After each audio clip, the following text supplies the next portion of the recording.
በኔዘርላንድስ የባቡር አገልግሎት ላይ ስለተፈጸመው ትልቅ መስተጓጎል አጭር መረጃ ይዤላችሁ ቀርቤያለሁ። ታዲያ ዋናው ነገር ምንድን ነው? በኔዘርላንድስ የጣለው ከባድ በረዶ በመላ ሀገሪቱ የባቡር አገልግሎትን ሙሉ በሙሉ አሽመድምዶታል። ይህ ሁኔታ በሺዎች የሚቆጠሩ መንገደኞችን አስተጓጉሏል። በተለይ ደግሞ በአምስተርዳምና በአውሮፓ ትልቁ የአየር ማረፊያ በሆነው ስኪፖል አካባቢ ትልቅ ቀውስ ፈጥሯል። እስኪ ዋና ዋና ነጥቦቹን እንመልከት። በመጀመሪያ በአምስተርዳም ዙሪያ ያሉ ሁሉም የባቡር አገልግሎቶችን ሙሉ በሙሉ ቆመዋል። ይሄ ምን ማለት ነው?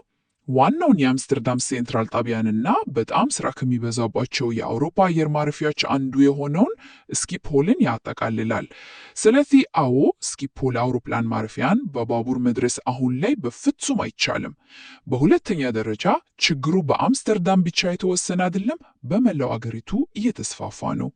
ለምሳሌ በኡትሬክትና ላይደን መካከል፣ በዞሌና ሌዋርደን እንዲሁም በዞሌና ደቨንተር መካከል ያሉ መስመሮች ከስራ ውጭ ናቸው። በመጨረሻም ሁኔታው ከጊዜ ወደ ጊዜ እየባሰ ነው። በረዶ አሁንም እየጣለ ነው። የሚሰሩት ጥቂት ባቡሮች እንኳን በግማሽ አቅማቸው ነው የሚሄዱት እና በተበሳጩ መንገደኞች በጣም ተጨናንቋሉ። በዚህ ምክንያት በሺዎች የሚቆጠሩ ሰዎች መንገድ ላይ ቀርቷል። ብዙዎችም ጉዟቸውን ለመሰረዝ ተገድደዋል። በአጠቃላይ የከባድ በረዶ የአውሮፓ የትራንስፖርት ስርዓት ወሳኝ አካል የሆነውን የኔዘርላንድስን የባቡር መረብ ከጥቅም ውጪ በማድረግ ሰፊ የጉዞ ቀውስ አስከትሏል።